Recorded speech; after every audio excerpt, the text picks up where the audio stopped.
be our achievement and our success. We are lucky.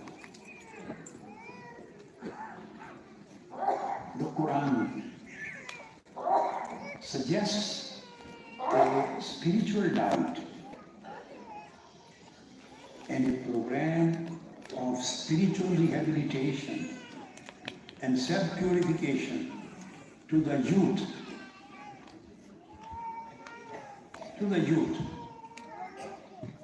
who are languishing on the plane of animal existence, which is captive of materialistic values.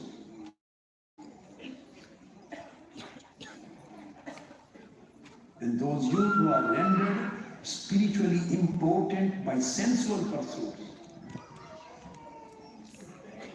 Quran gives them light, tells them where to walk, and enables the human being, all faithful human being, all believing human being, to see the facts through the curtains of deceit and misinformation and ignorance. There are facts and realities, but hidden behind the curtains of deceit, curtains of misinformation, curtains of ignorance. Quran enables us to see through those curtains.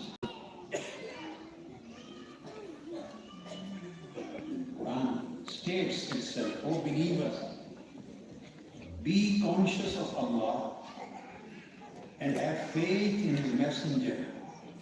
He will grant you a double share of His mercy and give you a light to walk by and forgive you. Similarly, same is the case with communities, with societies, with groups. Those communities who have lost their moral and spiritual bearings. The Quran holds out the great promise of restoration of their spiritual balance in this material world. Moral equilibrium through its high standards of ethics and spirituality.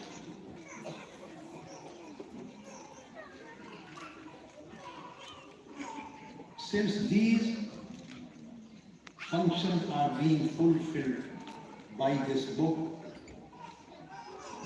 Almighty Allah has made it translation friendly.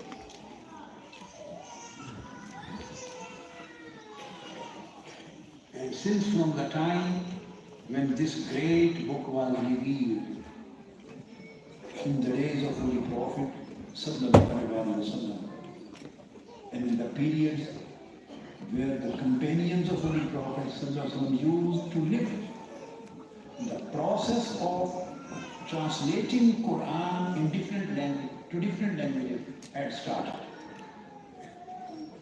Quranic translation is the sunnah of the companions of Holy Prophet.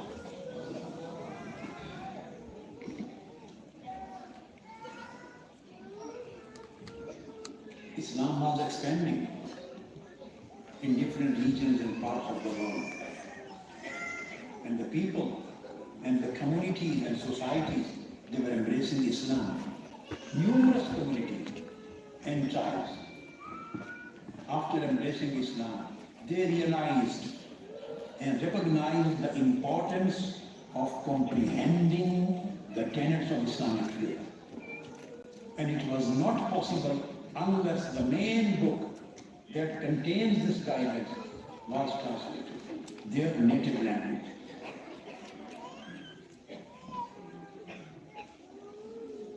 So in written form or verbal form,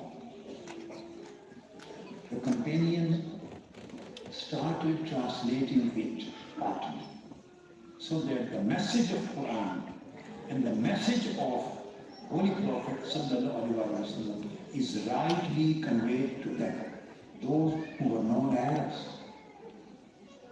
it was absolutely impossible for them to understand a single thing from Islamic teaching unless the same was translated to them in their native language.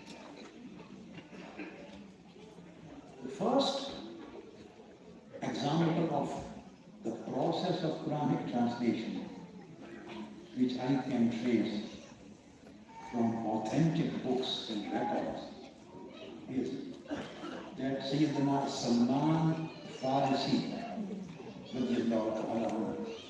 he was asked by the people of his original country, his language, to translate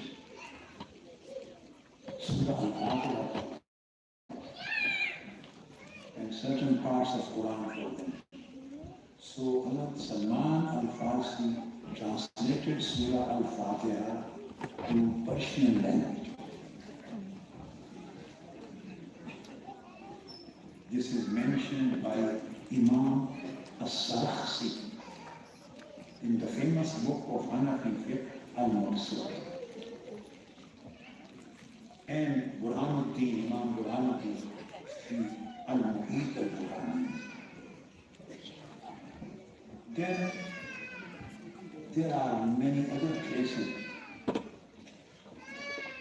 because of the constraints of time, I do not like to mention these.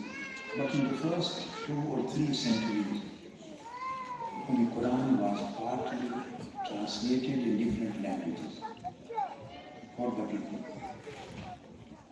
Where Islam was reaching, the translation of Quran was also reaching. It was translated in Syriac language. That was the language of ancient Syria. It was translated in Berber language, Morocco, Berber language. Then it was translated partly in Persian language. And it was in 2255 Hijrah. It was translated in Indian language. And it was translated in Kashmiri language.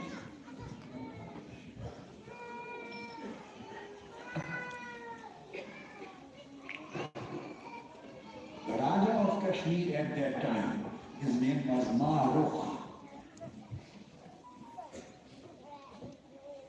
And his governor of Sindh, Sindh was under him. His name was Abdullah bin Umar bin Abdul Aziz bin al-Munzir. Not Umar bin Abdul Aziz, the caliph of Sindh.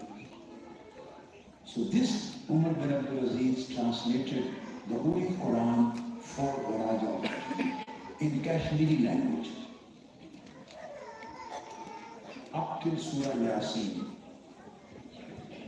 This can be marked the first ever translation of the Quran in any language of Indo-Pak subcontinent. But it is not available now. Then the scholars, a team of scholars from Bukhara, Balkh and Farghana, they jointly translated the Quran for the Samanid ruler Abu Saleh Mansur bin Nur. It was in 961 to 976. It means around 11 to 1200 years before. And 348 to 364 Hijrah. Normally it is said, but not proved, that the full first Persian translation available, it is published.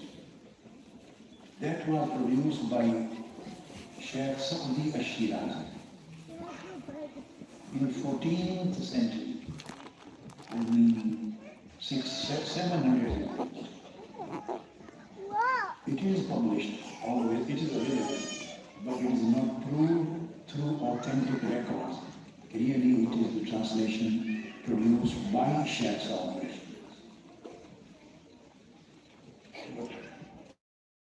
The first translation in Persian, in Indo-Pak subcontinent, in Persian language, which is authentically established, was produced by Shah Waliullah Muhaddis al-Deobandi in 1737-38, around 300 years. That was in Persian. It is good, and it is authentically good. The first Urdu translation was produced by his son, Shah Rafiuddin. This was first ever world